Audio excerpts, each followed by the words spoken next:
Carbon एवं उसके यौगिक चैप्टर का एक और सेशन लेते हैं प्रश्न और उत्तर के साथ।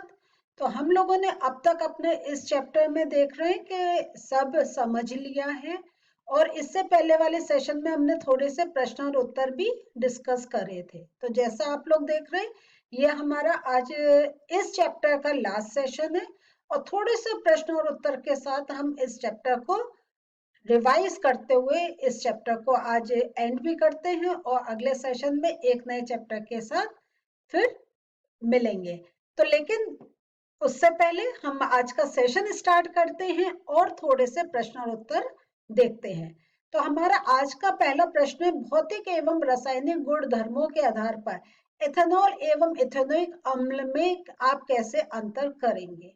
ये एक बहुत ऐसे डिफरेंस भी आपसे पूछा जा सकता है। जब कोई दो चीज सेम है तो आपको ऐसे कंपेयर करके भी पूछा जा सकता है। अब कंपैरिजन आपका एल्केन्स और एल्कीन्स में हो सकता है, एल्कीन एंड एल्काइन में हो सकता है, या एल्केन एल्काइंस में पूछा जा सकता है। तो जहां दो चीजों के बारे में हम पढ़ते हैं तो उनके बीच में आप डिफरेंस भी अपने अगर ध्यान में रखेंगे तो आपके काफी आंसर्स तैयार हो जाएंगे। तो एथेनॉल और एथेनोइक अम्ल के भौतिक गुणों में क्या अंतर है। तो ये देख रहे हैं, एथेनॉल क्या हो गया, C2H5OH, और एथेनोइक अम्ल क्या हो गया, CH3COOH। तो ये देख रहे हैं हम कि कैसे हमें इसके फॉर्मूले भी हमें याद होने चाहिए। तो इथेनॉल क्या है, ये एक बहुत एक बड़ी पिक्यूलियर स्मेल वाला एक कहे हैं द्रव है, और जबकि जो एथेनोइक अम्ल है वो गंधहीन होता है, और उसमें कोई आपको स्पेशल स्मेल नहीं सूंघने को मिलती है। लेकिन इथेनॉल में हमें एक बहुत ही एक यूनिक, बहुत ही एक डिफरेंट सी स्मेल हमें आती है, वो जब हमारे सामने होता है। इथेनॉल क्या होता है, ये एक वाष्पील इथेनॉल जो है वो वाष्पशील द्रव है, मीन्स वो वेपोराइज हो जाता है, और जो एथेनिक अम्ल है वो अवाष्पशील है, क्योंकि ये क्या है, ये एसिड है, और ये एसिड इतना जल्दी आपका अगर हम देखें वो वेपोराइज नहीं होता है। और इसका जो एथेनॉल का गलनांक ये -117.15 डिग्री सी है, और जो इथेनोइक अम्ल है इसका गलनांक 16.85 डिग्री सी है। तो मीन्स उसको इतना लोअर टेम्परेचर पे जब हम करेंगे तभी ये जो है वो उसमें हम उसका गलनांक देख पाते हैं।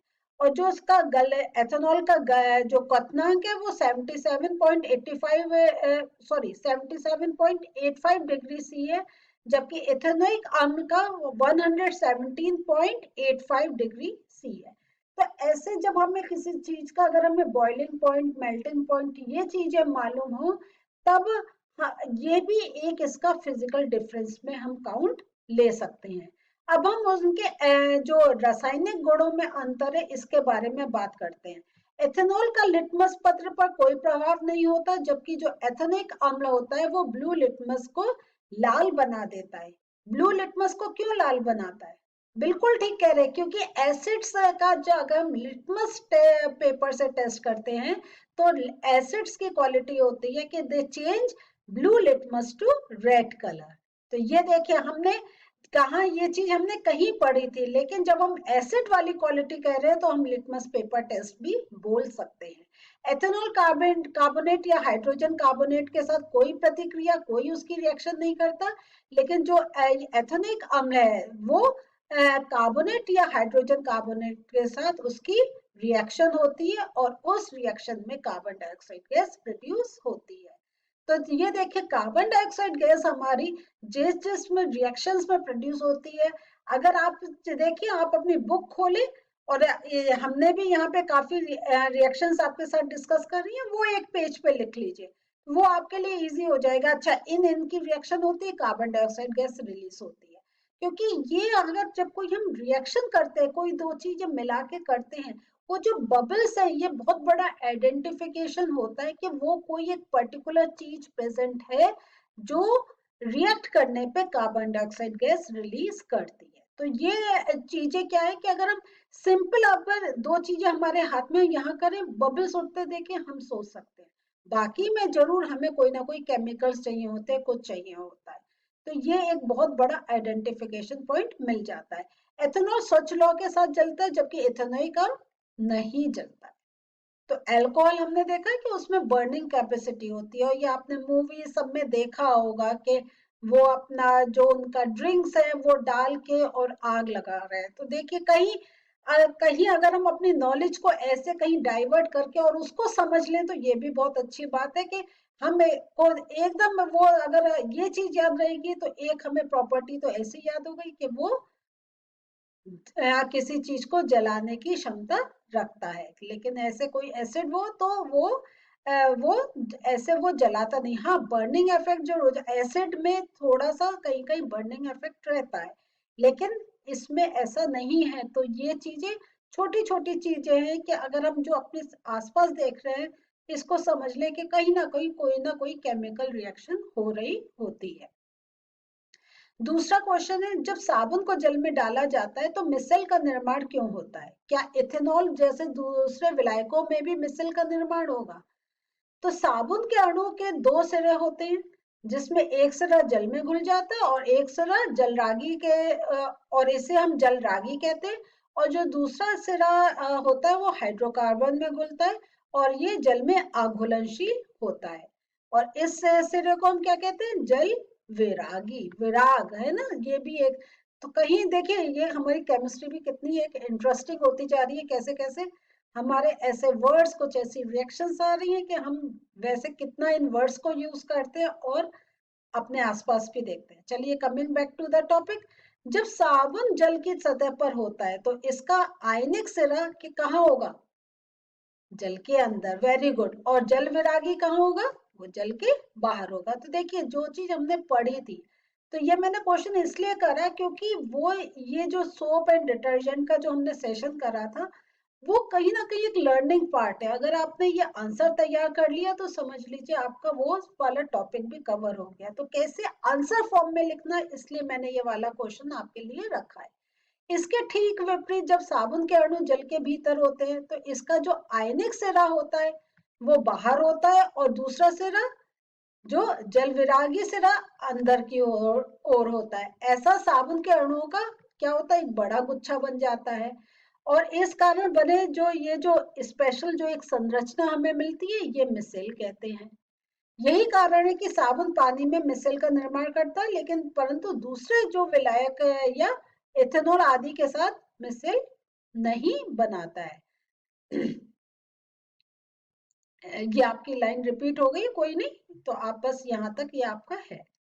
तो यहाँ ये चीज देखें कि कैसे हम एक जब हम सोप एंड डिटर्जेंट के कर रहे हैं तो एक मिसल का जो पार्ट है वो जरूर आप उतना आंसर तैयार कर लीजिए, क्योंकि ये इंपॉर्टेंट पार्ट है और कभी कभी शॉर्ट नोट्स में पूछ लिया जाता है।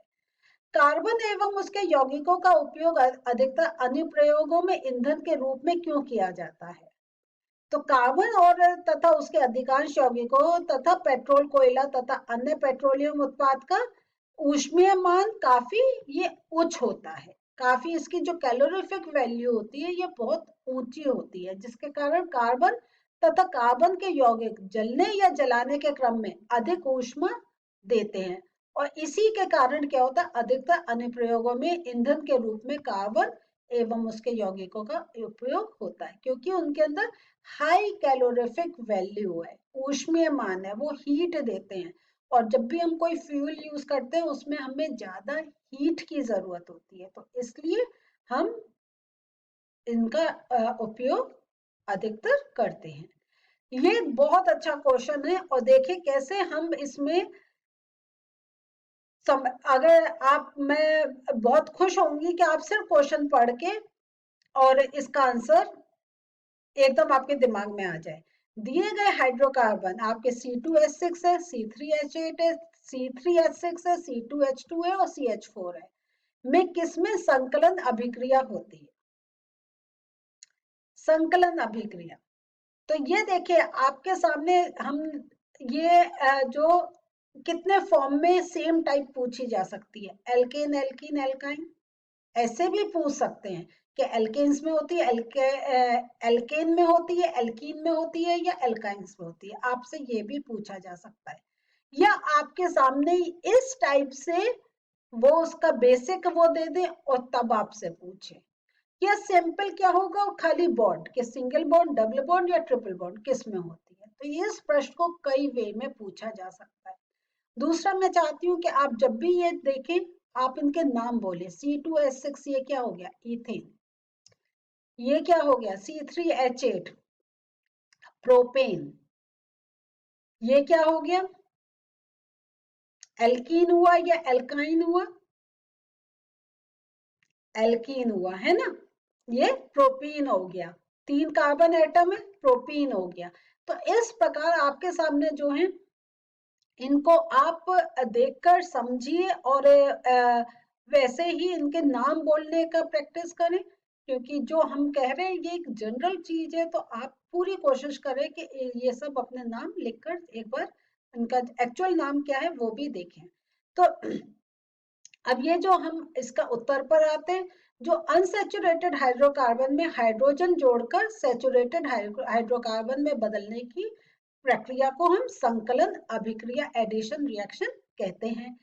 अब ये जो आपके हाइड्रोकार्बन है, इसमें हम देख रहे हैं कि C3H6 और C2H2 यही एक क्या है, अनसैचुरेटेड हाइड्रोकार्बन है। और अनसैचुरेटेड हाइड्रोकार्बन ही ये वाली क्रिया करते हैं, तो इसलिए यही दोनों में C3H6 और C2H2 प्रोपीन और इथाइलिन में ही आपका संकलन अभिक्रिया होगी। तो देखिए सिंपल एक कॉन्सेप्ट था, अगर नहीं मालूम होता तो हम इसमें घूम गए होते।